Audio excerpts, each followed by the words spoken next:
La genèse, se réveiller du rêve. Le deuxième jour, le discernement spirituel.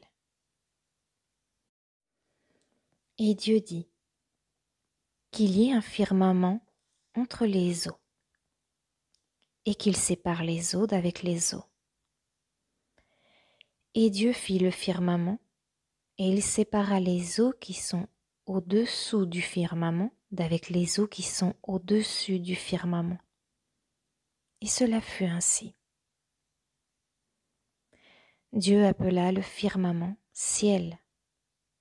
Ainsi il y eut un soir et il y eut un matin. Ce fut le second jour. Genèse chapitre 1 versets 6 à 8. La signification spirituelle du mot firmament est expansion. Nos méditations ne sont plus informes et vides. Nous avons conscience d'une plus grande vigilance, d'une nouvelle force et vigueur, d'une perception plus aiguë de tout mouvement intérieur dans la conscience. Nous sommes en train d'acquérir une compréhension ferme de la différence qu'il y a entre au-dessus et en dessous, au-dedans et au-dehors.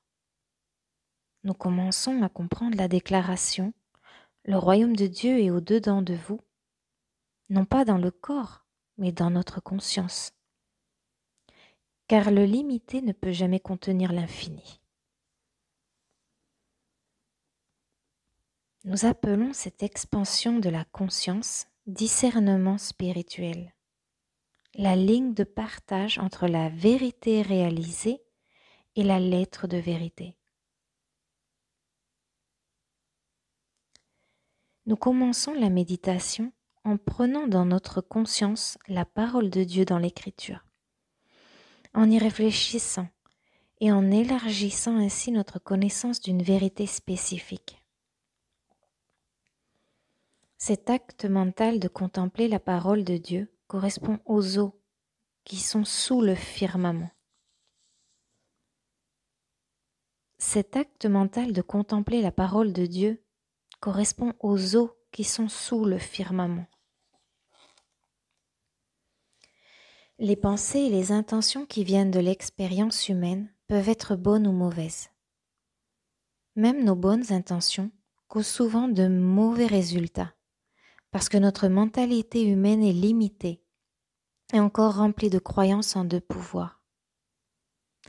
Paul a vu cela en lui-même quand il a dit « Car je ne fais pas le bien que je veux et je fais le mal que je ne veux pas. » À ce stade, Paul avait seulement la lettre de vérité, les eaux qui étaient sous le firmament. Il ne fonctionnait pas dans l'esprit de vérité. Les eaux qui étaient au-dessus du firmament, jusqu'à ce qu'il soit réveillé et conscient, discernant de manière spirituelle. Et là, il peut dire, si je vis, ce n'est pas moi qui vis, c'est Christ qui vit en moi.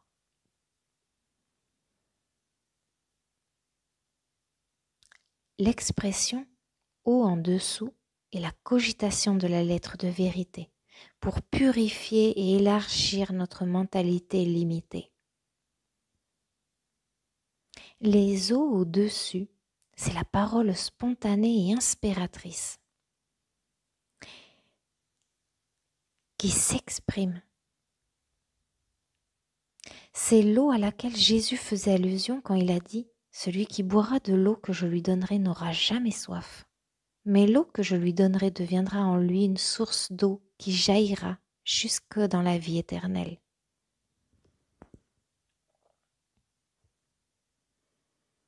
Comme vous le voyez, nous pouvons utiliser le mental de deux manières. Pour formuler des concepts, prouvant l'utilité du mental au niveau du raisonnement, ou bien pour nous tourner vers l'intérieur avec le mental, vers le royaume spirituel. le laissant être un canal de prise de conscience des idées spirituelles. Quand nous allons au-delà du domaine mental, de contemplation, jusqu'à un état de réceptivité, la parole de Dieu vient à nous depuis l'intérieur de notre propre être et nous donne le discernement spirituel pour percevoir la différence entre la lettre de vérité et l'esprit de vérité.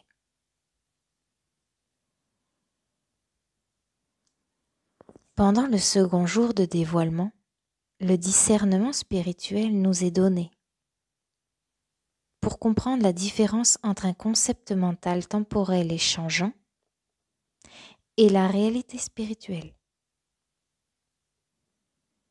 Par le discernement spirituel, ou ce que Shankara a appelé le diadème de la discrimination, le ciel nous est révélé, nous rendant capables de vivre dans l'harmonie ici et maintenant.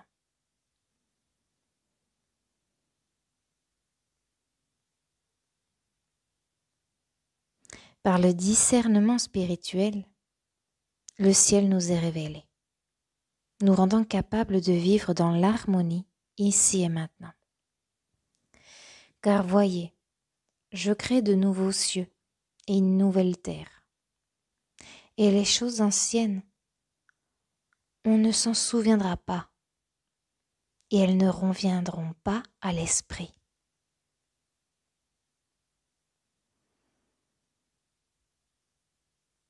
Vivre dans le second jour. Ainsi en est-il de ma parole qui sort de ma bouche. Elle ne reviendra pas à moi sans effet, mais elle accomplira ce qui me fait plaisir. Isaïe, chapitre 55, verset 11.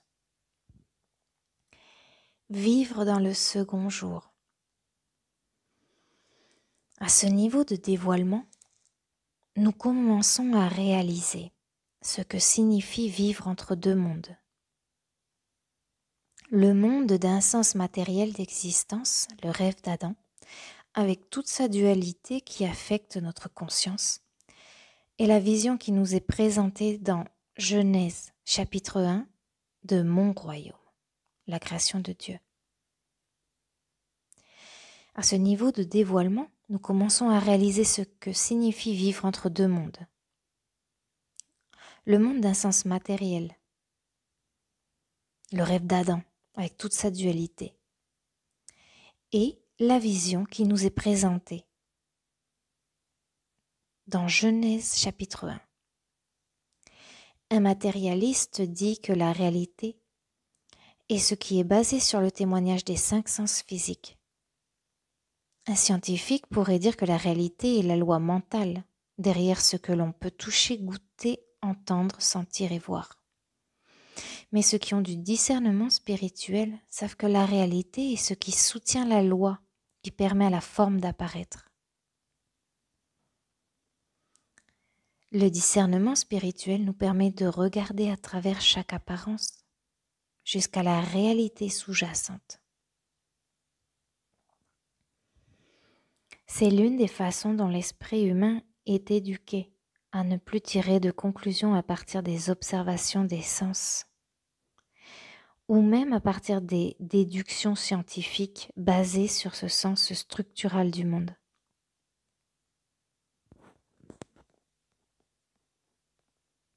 Maintenant que nous sommes conscients du discernement spirituel, nous pouvons être dans le monde, mais pas du monde.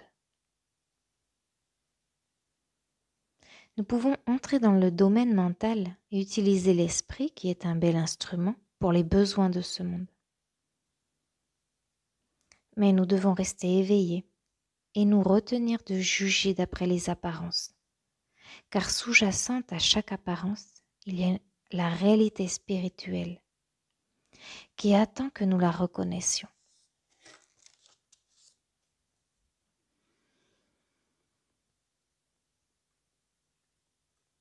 Nous devons faire des ajustements constants au-dedans de nous-mêmes, en abandonnant toutes les conceptions fausses, en rejetant toutes les croyances qui acceptent une puissance et présence distincte de Dieu. De cette manière, le sens spirituel de la Terre et de ses manifestations infinies est reconnu et correctement identifié, et il nous devient plus réel. De cette manière, le sens spirituel de la Terre et de ses manifestations infinies est reconnu et correctement identifié, et il nous devient plus réel. Avec seulement un peu de discernement spirituel, nous avons un choix. En regardant avec notre conscience élargie de l'esprit et de ses formations, nous voyons que nous avons classé chaque personne et chaque chose comme attachée à l'arbre de la connaissance du bien et du mal. Nous pouvons maintenant choisir consciemment de briser cet attachement en réalisant « Je choisis de voir ce monde différemment. Je choisis de voir seulement Dieu et ses manifestations infinies. Je choisis de voir chacun attaché à l'arbre de la vie, nourri par son amour, marchant dans la lumière. »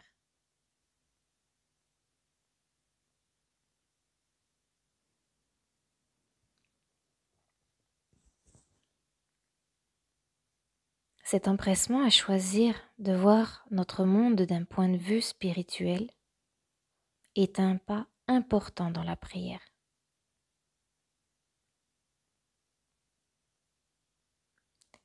Cet empressement à choisir de voir notre monde d'un point de vue spirituel est un pas important.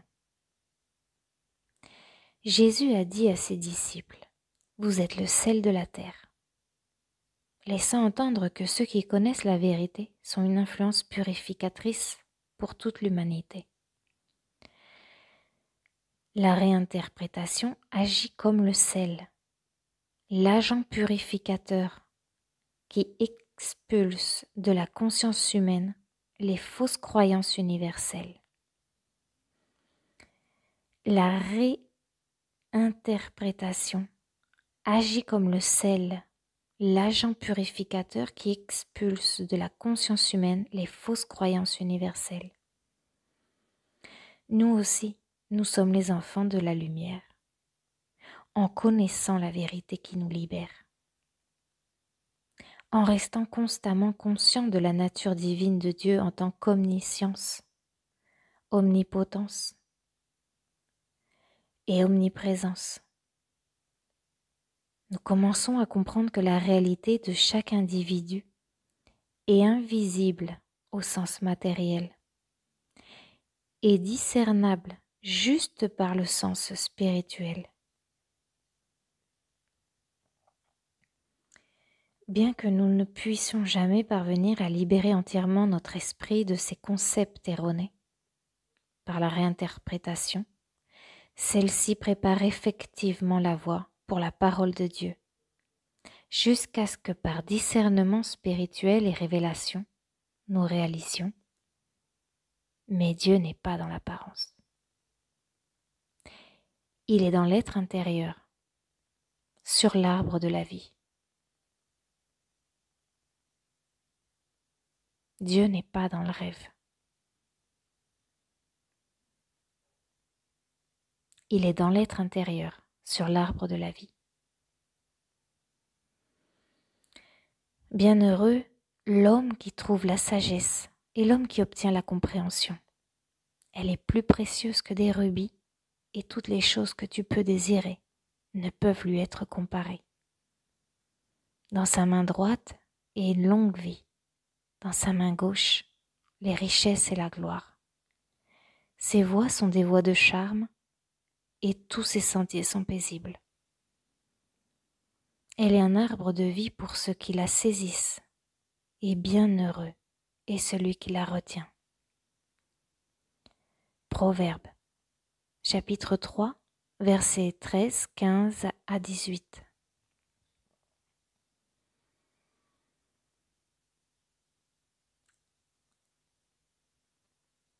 Si nous vivons au niveau du rêve d'Adam, comme une branche reliée à l'arbre de la connaissance du bien et du mal, Nous voyons alors les gens comme des branches de ce même arbre. En fonctionnant d'un point de vue matériellement structuré, nous voyons les autres comme faisant partie du même cadre. Mais avec le discernement spirituel, nous avons une vue plus claire de la création et nous vivons à un niveau plus élevé de perception consciente. À ce niveau, nous nous voyons nous-mêmes et les autres comme étant un avec l'arbre de vie, avec Dieu, avec l'amour, avec la conscience spirituelle.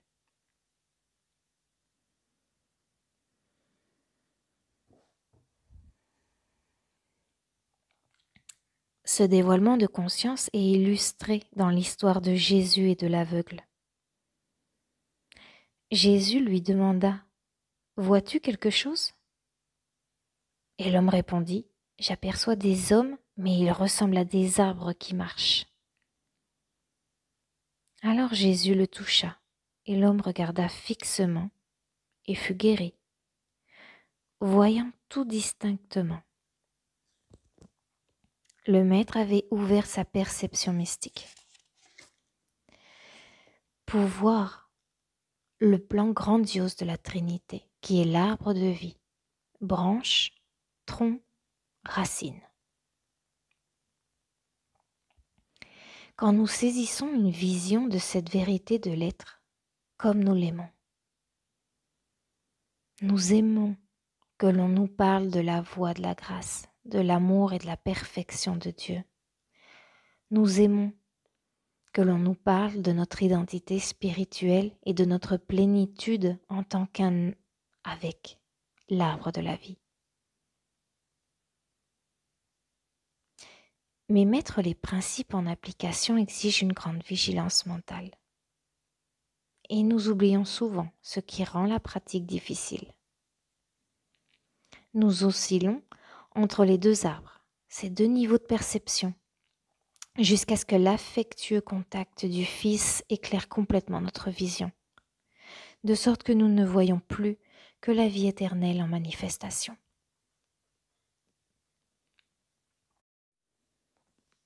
Dans Genèse chapitre 1, il nous est révélé qu'il n'y a qu'un seul pouvoir, une seule substance et une seule activité, et que cet unique est Dieu.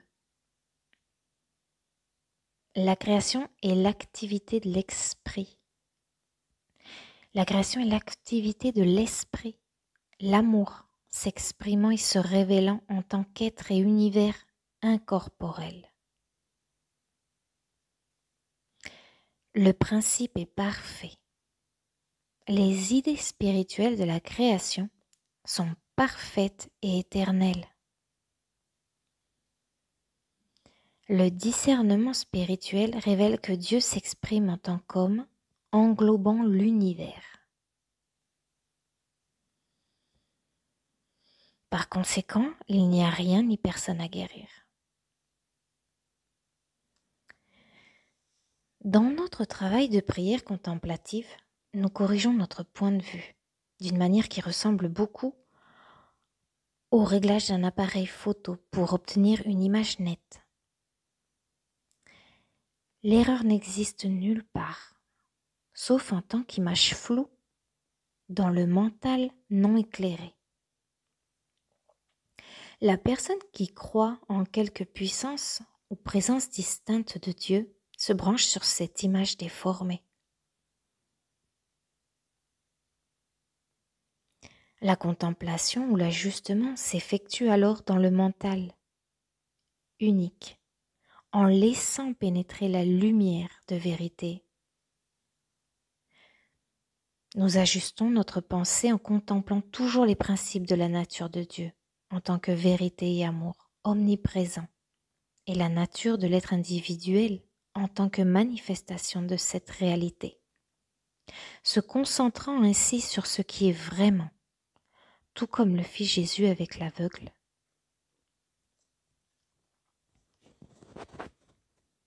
En prenant connaissance de notre véritable identité telle que Dieu l'a créée, nous ne nous identifions plus au sens matériel ou personnel du corps. La lumière au-dedans nous permet d'abandonner le sens de bien personnel et de mal personnel. Lorsque nous reconnaissons la nature impersonnelle de la croyance en un pouvoir et une présence distincte de la vie unique que Dieu est, le sens limité de l'être disparaît. Lorsque nous reconnaissons la nature impersonnelle de la croyance au bien et au mal, en une présence distincte de Dieu, le sens limité de l'être disparaît. Nous avons maintenant le discernement spirituel nécessaire pour abattre la hache à la racine de l'arbre de la connaissance du bien et du mal, nous détachant complètement nous-mêmes et les autres de cet arbre, en comprenant qu'aucun mal se produisant dans notre vie ne nous est personnel. Toutes les conditions fausses sont la croyance impersonnelle en deux pouvoirs, agissant en tant qu'hypnose universelle. Nous ne devons pas nous blâmer pour l'erreur et nous ne devons pas non plus blâmer qui que ce soit d'autre. Nous avons toutefois la responsabilité de connaître ce principe d'impersonnalisation et de l'appliquer consciemment à chaque situation. Toutes les conditions fausses sont la croyance impersonnelle en deux pouvoirs. Nous ne devons pas nous blâmer pour l'erreur et nous ne devons pas non plus blâmer qui que ce soit d'autre. De la même manière, nous ne nous attribuons pas le mérite du bien qui se manifeste à travers nous, parce que tout bien est la grâce de Dieu apparaissant d'une manière visible et tangible quand nous nous identifions à l'arbre de la vie. Le Maître a dit : « Pourquoi m'appelles-tu bon ? Il n'y a de bon que Dieu seul. » Cette bonté universelle est une qualité inhérente à la création spirituelle qui s'exprime seulement en tant que le bien. Après avoir impersonnalisé l'erreur, de n'importe quelle sorte, nous devons annuler toute apparence de mal en sachant qu'elle n'a aucune puissance ou autorité donnée par Dieu.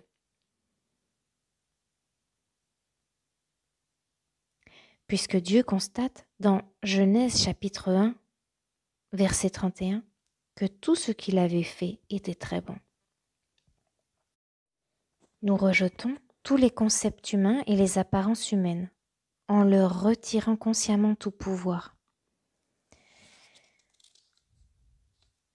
Ceci est une autre activité d'illumination qui purifie et qui prépare l'esprit à recevoir la vérité de l'être harmonieux.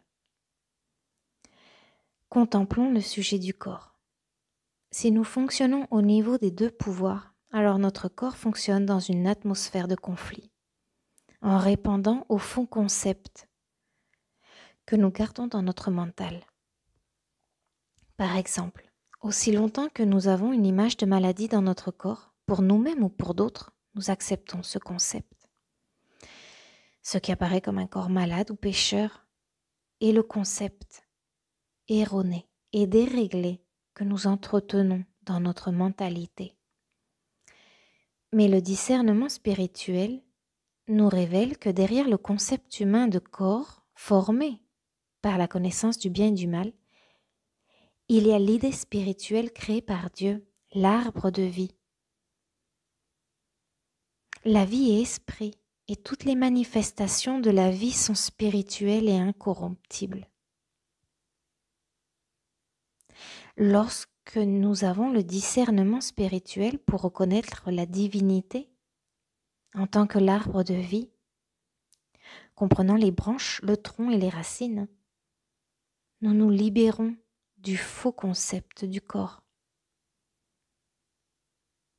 Puisque la croyance dans le mal n'a aucun pouvoir reçu de Dieu pour maintenir et soutenir des concepts erronés.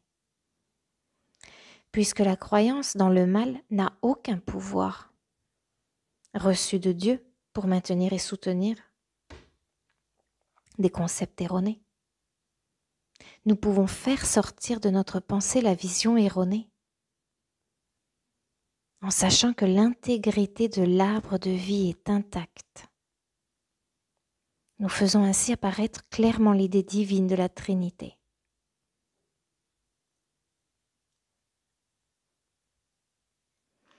L'entendement, en tant qu'instrument de Dieu, est infini, pur et inconditionné. À moins que nous n'y introduisions la croyance au bien et au mal. Quand nous ne conditionnons pas notre esprit en jugeant selon les apparences, alors notre mental, dans cet instant saint du moment, révèle un concept plus parfait. Nous réconcilions l'homme à Dieu quand nous sommes témoins de la vérité. Vous êtes mes témoins, dit le Seigneur, et mon serviteur que j'ai choisi, afin que vous puissiez me connaître et me croire, et comprendre que je suis lui. Avant moi, il n'y a eu aucun Dieu formé, et il n'y en aura pas après moi. Moi-même suis le Seigneur, et en dehors de moi, il n'y a aucun sauveur. Isaïe, chapitre 43, verset 10. Avec le discernement spirituel, il n'y a aucun besoin de demander à Dieu quoi que ce soit de ce monde. Mais cherchez premièrement le royaume de Dieu et sa justice, et toutes ces choses vous seront données par-dessus. Nous demandons seulement que notre mental soit purifié et mis au point pour voir de plus en plus de la révélation d'amour à mesure que nous nous soumettons à la volonté divine. Notre prière pourrait être: merci Père de me montrer qu'il y a une différence entre ce monde et mon royaume. Maintenant j'ai un choix. Je choisis de laisser la lumière de l'amour dissiper les illusions des sens pour me révéler la pureté de ta création. J'attends ce murmure doux et léger. Et l'Esprit du Seigneur reposera sur lui, l'Esprit de sagesse et de compréhension, l'Esprit de conseil et de force, l'Esprit de connaissance et le respect du Seigneur. Et il ne jugera pas d'après ce que voient ses yeux, ni ne condamnera selon ce qu'entendent ses oreilles. Isaïe, chapitre 11, versets 2 et 3.